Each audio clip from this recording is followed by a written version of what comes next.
to measure lumbar motion and lumbar thoracic motion. The first way is the easiest ever. And it's just fingertip to floor. Okay?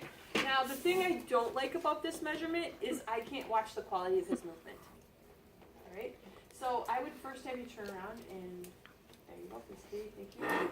So, your feet are a little bit close. I'd like your feet shoulder width apart, so go ahead. There, perfect. Okay, now, if someone is just not liking being watched, I might just ask them to take a couple of steps in place and then stop, and then their feet will go into a natural pose. What you don't want to do is have people have their feet right next to one another, nor do you want a super wide stance. So you really want them to be shoulder width apart. The other thing, probably the biggest mistake students make on this next exam is they forget to have the person take their shoes off. Okay? So because we're doing fingertip to floor, having shoes on will influence that measurement. Alright? Now, I would never take a measurement without looking at the quality of movement first. So I want to be at eye level, so I wouldn't be standing when I watch that. And Dylan, what I'm going to do is just put my hands on your iliac crest so that I can get a sense of how you're moving from one side to the other. Okay? So what I want you to do is go ahead and bend forward and try to touch the floor without bending your knees. Come on back up. Come on back up. So the other thing I would tell them is I want them to knock at the door of pain but not go in. So if bending forward hurts, I don't want them to go into their painful range. I want to know how far they can go without pain. Okay? Now, come behind Dylan and let's watch his quality of motion. Yes. Yeah, this is why dessert. I just knew. So you want me to flex out my hips? No, I don't want you to flex at your hips. I want you to rotate. Okay, so what I want you all to notice, I'm going to keep my hands on just as a landmark, but I want you to look at the quality of his motion and to see why I went, whoa, or whatever I did. Something like that. Okay, so first of all, go ahead and sit. There you go. So if I put my hands on his iliac crest, are they the same height? No. So my right is lower and my left is higher. Okay, so there's some tests that we could see. There are some tests we can do to see if it's this side that's screwed up or this side that's screwed up. But again, that's a teaser. You'll get that in a couple semesters, okay? So I'm going to keep my hands here, and I'm going to keep my hands on your PSISs just so you have some landmarks. Okay, but go ahead and bend forward. No, stop. Come back up here. Don't set your belly. Just go. Just roll. Did he go down straight? No. He has all sorts of craziness going on. Come on back up. So if you go ahead and do it again. Does he lean towards his left? Is that So what you're saying? yeah, so come on back up again. Well, even when he's down, go ahead and go down. Sorry. So if you get here and you just look at his muscles, he's higher on his right than on his left. Oh, yeah. Okay? So either his muscles are tight or he's got curvature right there. Those segments are rotated to the right. Come on back up. Asking how much he knows. Emma, is he rotated? He's super tight. So, but I also want you to watch, if we had someone else go forward, it would be this slow curve all the way down, right? And he doesn't do that. So go ahead and just I don't even think about the 25 people that are watching you bend. Just go ahead and touch your toes again. Okay, so he's got this going on as he goes down. So come on back up. So he again would be someone that this is what I love about our profession is that just makes me curious. Like why does he move that way? You know? And what can I figure out about the mechanics of his spine? Can you do a comparison with someone else? Sure. Does anyone have a Shoeless. Are you fairly normal? We're all kind of abnormal, it seems, in our backs. I I don't have shoes on, that's why. Got a bunch of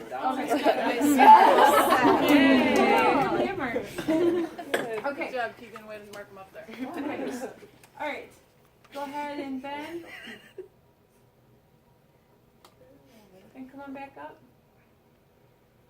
I would say that looks pretty good. Yeah. So can you see the difference? No, can you please? Can you do it again?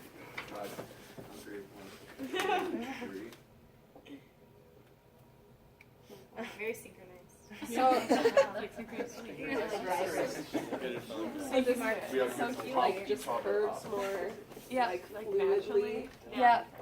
And it looks more, if I want to use the word efficient, there aren't extra motions. Where Dylan has all of this, Kinda. like, he's taking 10 more steps if we were counting it in steps. He just has a lot more motions going on. Thank you. You were a good volunteer. Okay, my point is that if we just did fingertip to floor, so now face me. So fingertip to floor is not rocket science. Okay, what I'd like you to do is touch the floor without bending your knees, please. Okay, and come on back up. So he would get a 0 measurement, and would that tell you anything about what we saw when we watched his motion? It would be completely uninformative. So that's where, when I was talking to you about the neck, like these measurements to me just don't matter at all. I care so much more about quality. And if you didn't watch him move, well, he's got great motion. He's got really crappy quality, right? So his quantity, not quality, and that measurement just measures quantity. Okay? Now let's pretend that you couldn't go all the way down to the floor, so go ahead and bring your hands back. What you want to do is let his arms be swingy, okay? So he's not keeping his hands on his legs. Some therapists will give the instructions, just have your hands go down the front of your legs. That doesn't work very well because it messes up your numbers. Then you're going to measure fingertip to floor from the middle finger. Oh my goodness, I'm going to break it on. Okay, come on back up. So he's at 17.2. Okay?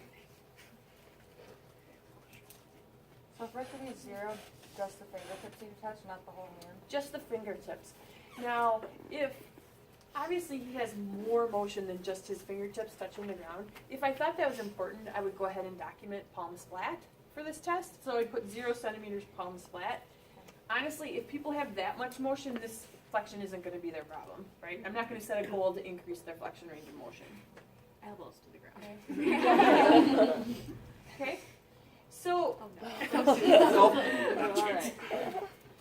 okay, so that is a very crude measure of general torso movement, right? We're getting movement from the hips, we're getting movement from the pelvis, we're getting movement from the lumbar spine, the thoracic spine. All of that is contributing to that motion. If we wanted to try to be more specific to what's happening in the lumbar spine, I'm going to have you turn back around for me. Do you mind if I write on you? I don't care. Thank you. So, what we're going to do is we're going to draw a line between the PSISs.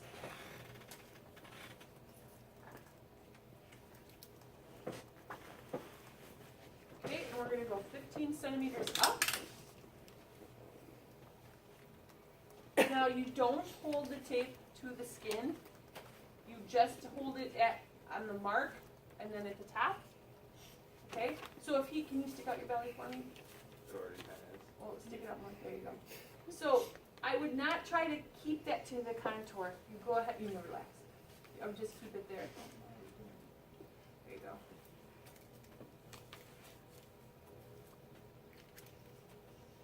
Okay, so I know that distance is 15 centimeters. Okay, go ahead and bend forward again. Hold on, there you go. Go ahead. And now he's at 22.1. Coming back up. Okay, so he moved 7.1, 6.1, no, 7.1 and centimeters, and that's how I would document it. This particular test is called the modified Schober's. You can imagine that if you were going to do fingertip to floor versus this modified Schober's, if you don't say what test you measured trunk flexion with, that number is going to be uninterpretable. Okay? So it's very important when you're documenting both cervical and lumbar to say what measurement you're taking. Okay? Now, that is an attempt to try to isolate motion of the lumbar spine. So go ahead and move at your hips and not at your back. So just flex at your hips. You can see that this number wouldn't change as much. Okay, come on back up. So we're really trying to get lumbar flexion with that one. Now, the other one, if we wanted to see how his whole back was moving, so like if I was going to measure Ben Schaefer's motion, I wouldn't necessarily want this because I don't think he has so much of a problem here. I really want to capture everything, okay? So for that one, we're going to go to C7. Oh, just relax for me. Go. I think they were talking right on you, didn't I? Sorry. I'm usually pretty good about it. Okay, so now I'm going to have a starting measurement of 52.7. Okay, go ahead and bend forward and put your toes for me again.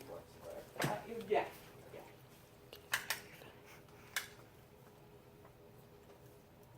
Now we're at 59.4, assuming I stayed, oh, I didn't stay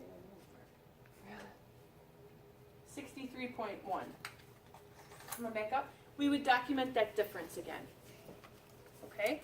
This one is simply called C7 to PSIS, flexion, and then you would document the difference. Okay? So that's the difference between wanting to measure the entire torso versus using the modified Schober, S-C-H-O-B-E-R, that's just that bottom, just that lumbar piece. Okay? Can you spell Schober again? S-C-H-O-B-E-R. Oh, that was a lot easier. And it actually is the modified Schober, but no one calls it that. That sounded better. Okay, so another way to do this instead of using the tape measure is with inclinometers.